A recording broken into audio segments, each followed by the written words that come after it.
gumana yung system na pinakita ko sa inyo kanina.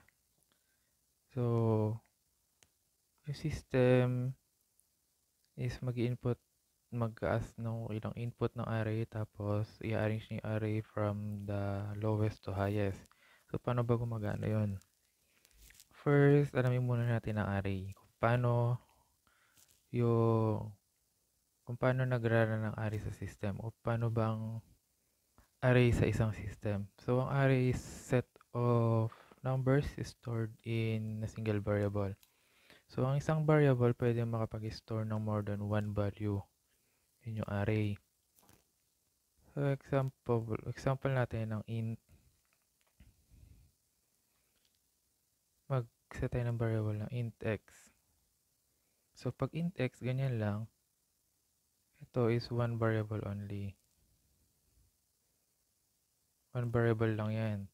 Pero pag nilagyan natin ng int x, tapos meron siyang close and open bracket sa loob, maglalagay ako ng value, halimbawa 10. Ito, yan na yung array natin. Ano ba tong 10 dito? 10 is yung limit na pwede mong i-input o pwedeng i-store netong variable x. So, paano ba to? Halimbawa, palitan na natin ng 5. Sige, 10 na lang. So, 10. Paano ba magiging setup nito? Ganito i-represent natin yung array sa ganitong paraan. So, 10, gagawin natin siya ng by-cell. 1, 2, 3, 4, 5, 6, 7, 8, 9, 1, 2, 3, 4, 5, 6, 7, 8, 9, 10. So, ganito magiging itsura ng array nyo sa loob ng system. So, itong buong cell na to, itong buong cell na yan, is x yan. Yung 10 dito siya mapupunta.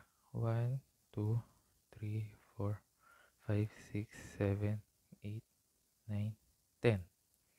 Pwedeng magsimula sa 1 or pwedeng 0 to 9 o 1 to 10. Depende kung paano nyo set yung value sa pagkuha ng array. Ngayon, so ito na siya. 1 to 10. So 10 values in single sa isang variable lang. So pag nag-input ako ng value, halimbawa nag-input ako ng 10 value, halimbawa 2, 5, 10, 9, 6, 3, 1, 7, 4, at saka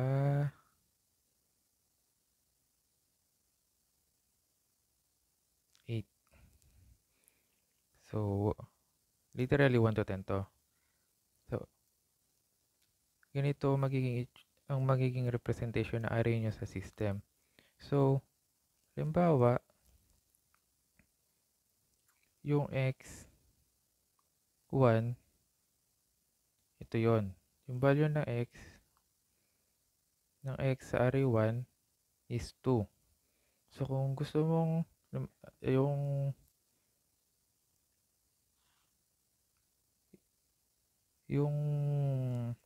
ginagamit nating for loop, ito yun, di ba? For loop. For int, sabihin natin int x is equal to 1, x less than or greater than 10, x plus plus. So, x equal to 1, ito yun. X is less than or greater than 10, so maglo-loop siya hanggat less than siya or equal siya sa 10, maglo-loop siya. So, x plus plus. So, itong code na to, ito yung mag-i-store or mag-output ng array natin. So, bakit kailangan itong for loop? Kasi, itong x plus plus, nag-increment siya, ini-increment niya by cell. Ito yun. Maglo-loop siya from 1 to 10. Depende kung gusto mo is output or mag-input ka ng value. Dito siya. So, mag-i-increase siya from 1 to 10. Nag-i-store siya or mag-output siya ng mga values dito sa cell na to. So, ganun yung pag-store, pag-output ng array natin. So, paano ba nagana paano ba yung swap? Swap yung tinatawag sa algorithm o yung process para ma-arrange mo yung array mo from the lowest to highest. So, yung system kanina, limang input lang ng array yung ginawa ko. So, mag-proceed tayo sa code ng swap. Sa swap code tayo. So, ito, bago tayo mag-proceed. Ito pala, once na ginamit mo tong code na to, halimbawa, gumamit ako ng for int I is equal to 1, I is less than or equal to 10. So, I plus plus tayo. So, may bracket dyan. Tapos, may close bracket dito. Open bracket, close bracket. So, dito sa loob ng for loop na to, dito mo pwedeng makuha yung value ng mga array mo. Halimbawa, gusto mong kunin yung value ng array mo sa ikalimang input, which is yung 6. So, gagamitin mo to, tapos, pwede mong isi out yung input mo sa ikalimang array mo, which is yung 6. Pwede mo siyang i-input, ay i-output, gamit yung cout, tapos, x5. So, yung value ng x5 mo, which is ito, yung array mo, yung variable x mo, kung ano yung laman ng cell 5 mo, which is 6, yun yung i-output niya. Yun yung 6. So, para ma-access mo yung laman ng array mo, yung cell dito sa loob ng variable na to, magamitin mo tong for loop na code. Okay, so proceed tayo dun sa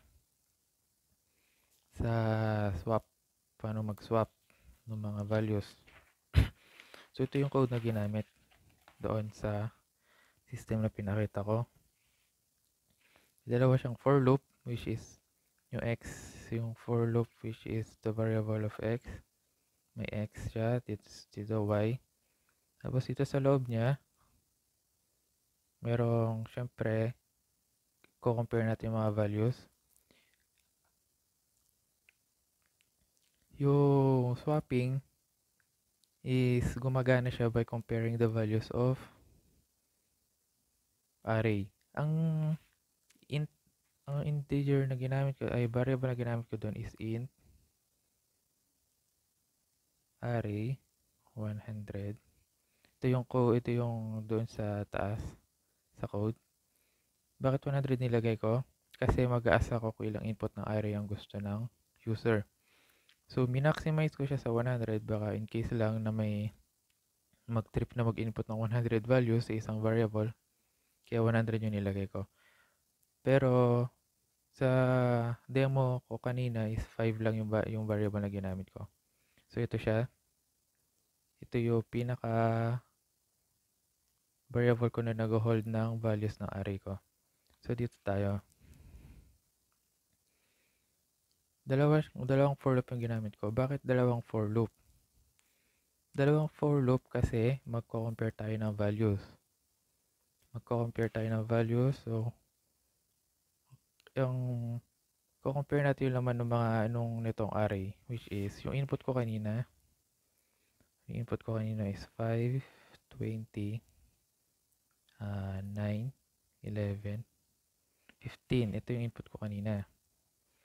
So, para ma-arrange natin to by swapping, kailangan natin mag-compare ng mga values. So, compare natin to mga to. So, bakit dalawang for loop? Pag sinulat ko siya, pag ni-represent ko siya by the cell, yung kung paano yung array sa system. So, yung x, meron siyang i-output ko yung value ng array ko. by sa pagbilang ko ng x. So, sa x, meron siyang 5, 20, 9, 11, tsaka 15. So, ganyan siya. Then, sa y, which is yung ikalawang for loop,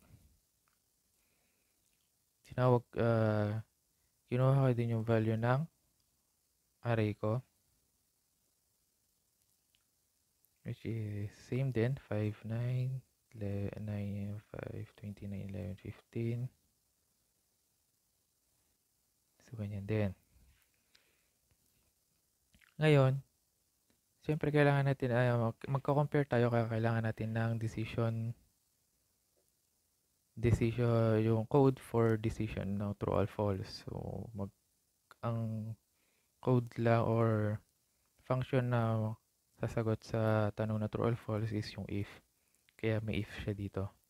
Ang tanong dito, if x is less than y, if array x, which is ito, is less than array y, compare na siya. Papasok siya dito sa code na to. So, paano ba gumagana yung swapping? So, nag-call ako ng x. Nag-call ako ng values ng dalawang beses, which is yung x tsaka yung y. So, yung same sila ng laman. Compare natin. So, dito muna tayo sa una. For int x equal to 1, tapos x less than or greater than num array. Ito yung num array ko.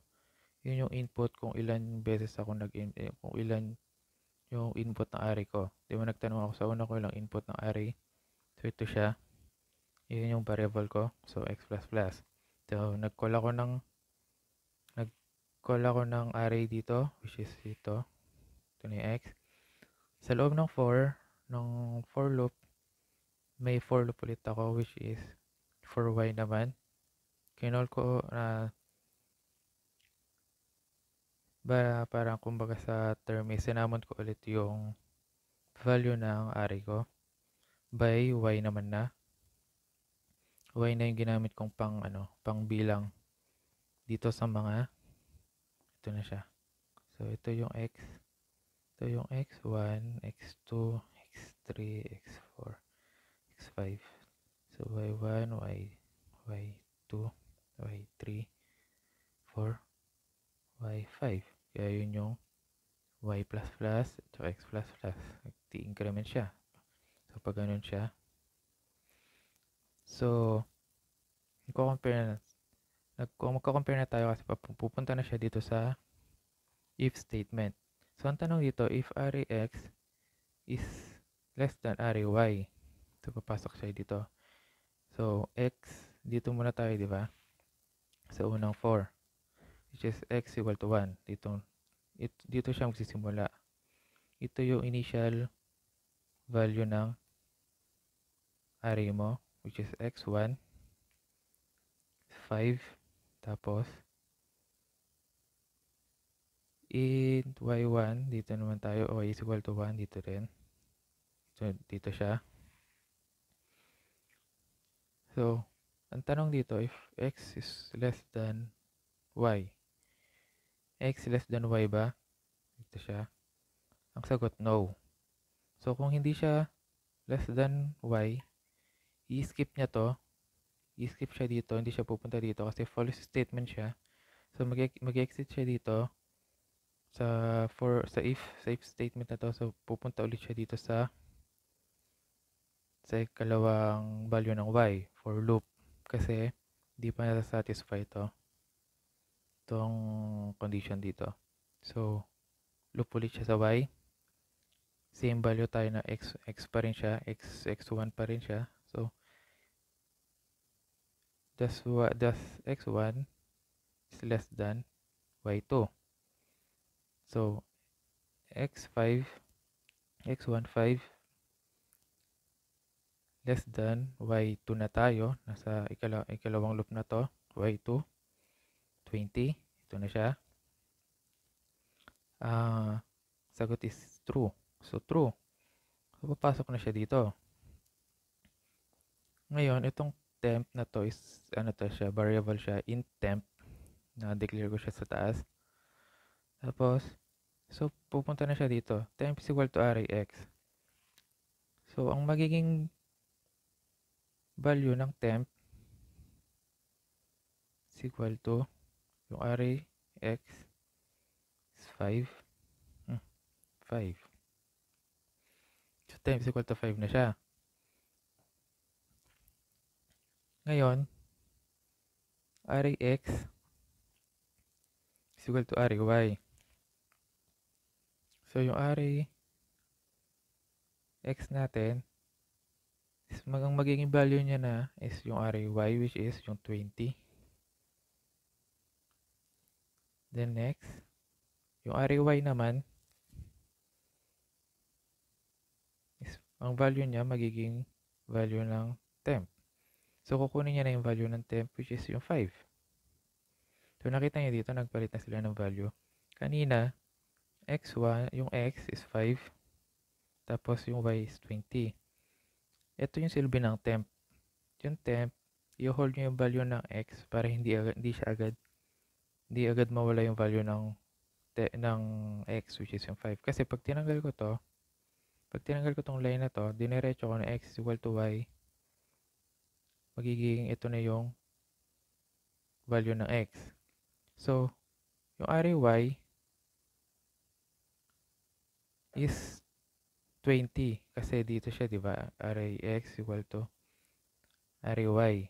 Eh, yung y mo is 20 kaya naging 20 yung value ng x mo dito. So, array y is equal to, paano kukunin yung value ng array x mo, di ba? Kung nawala na siya. Kasi yung array x mo is 20 na. Paano mo makuha yung value ng array x mo, which is yung 5, kung nawala na yung value na yon. So, ito yung silbi ng temp. Temp, ano to variable to, pero usually, ang ibig sabihin nito is temporary. So, temporary, i-hold mo yung value ng x mo para hindi siya mawala.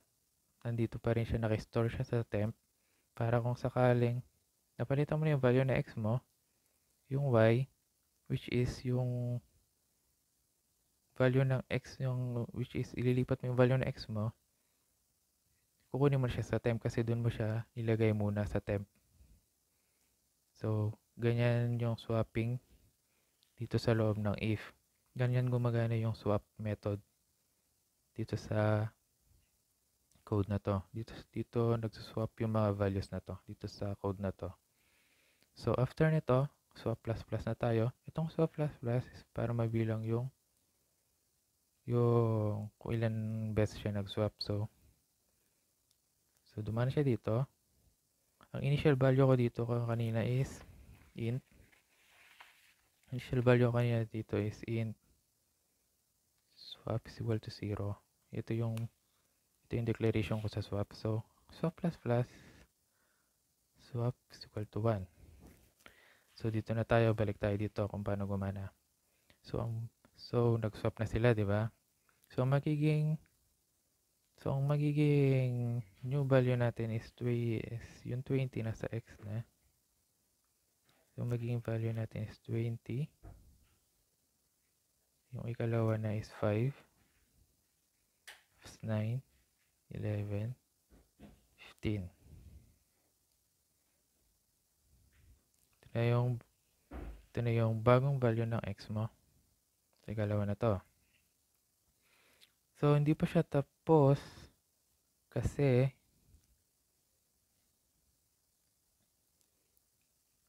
hindi pa tapos yung process kasi nandito pa lang siya sa ikalawa, which is nag-swap na sila. So, ito na yun. x1 is still x1 pa rin tayo dito sa taas kasi hindi pa tayo lumalabas dito sa loop na to. So, x1, ito na yung bago nating value ng x1, which is 20. So, tapos na siya sa y2. So, puproceed siya dito sa y3. So, ito yung y2 kanina, di ba? Nag-swap na sila. y5, naging 5 na. So, nag-y++ siya. So, proceed tayo sa y3.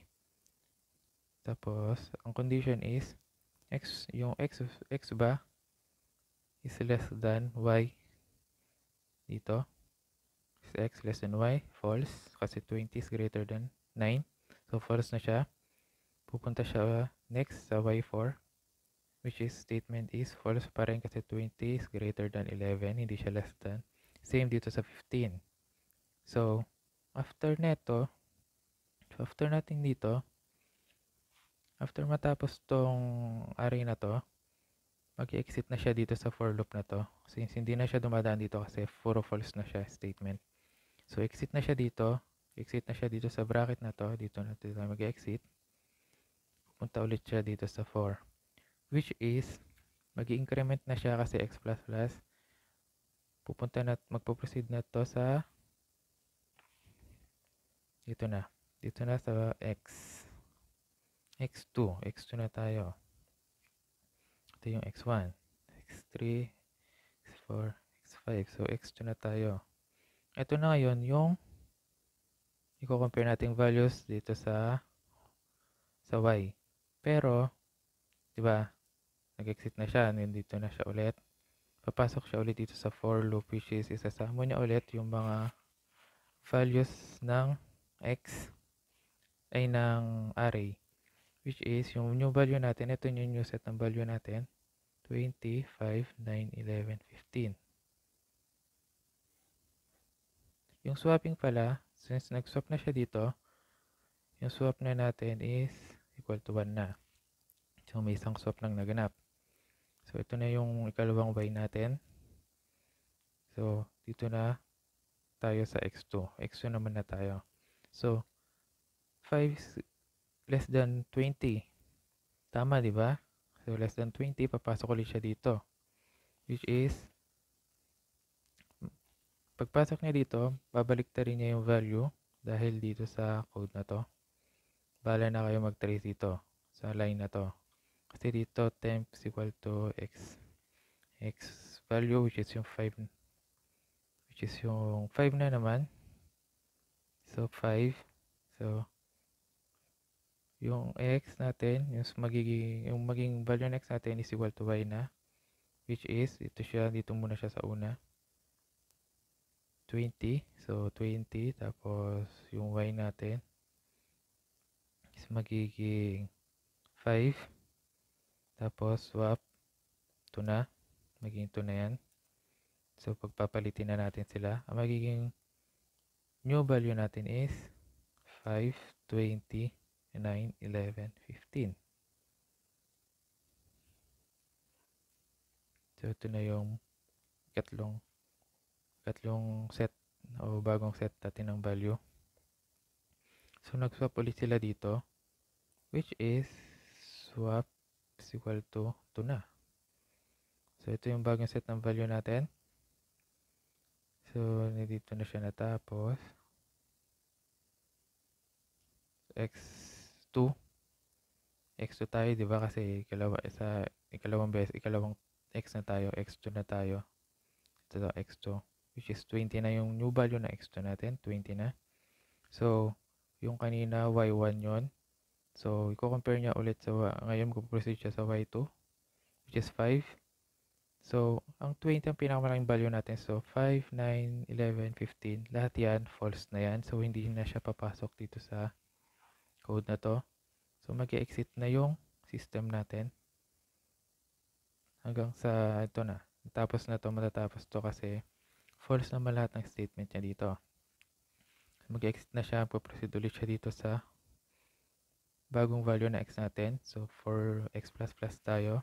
Which is, ito na, 9. Ito na tayo sa x3 na tayo.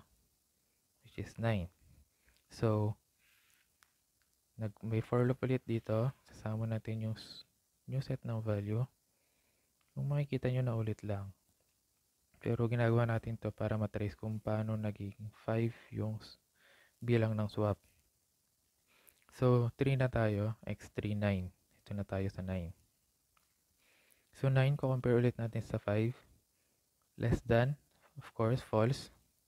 9 less than 20. Ito, true statement ulit siya. So, papasok ulit siya dito. So, bala na kayo mag-trace kung paano yung values na mag-swap ng values. Pero, Systematically, magsaswap sila. Magsaswap tong 9 tsaka 20.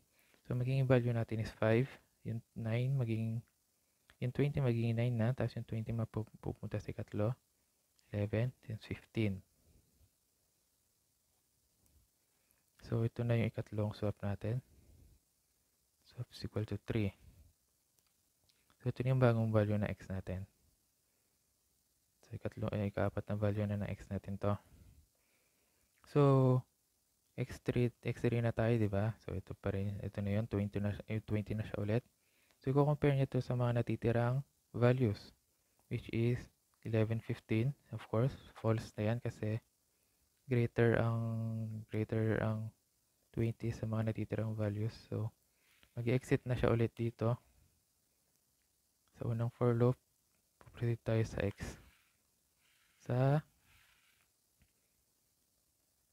x4 na tayo. So, x4 na. So, yung 11 na. So, proceed tayo dito.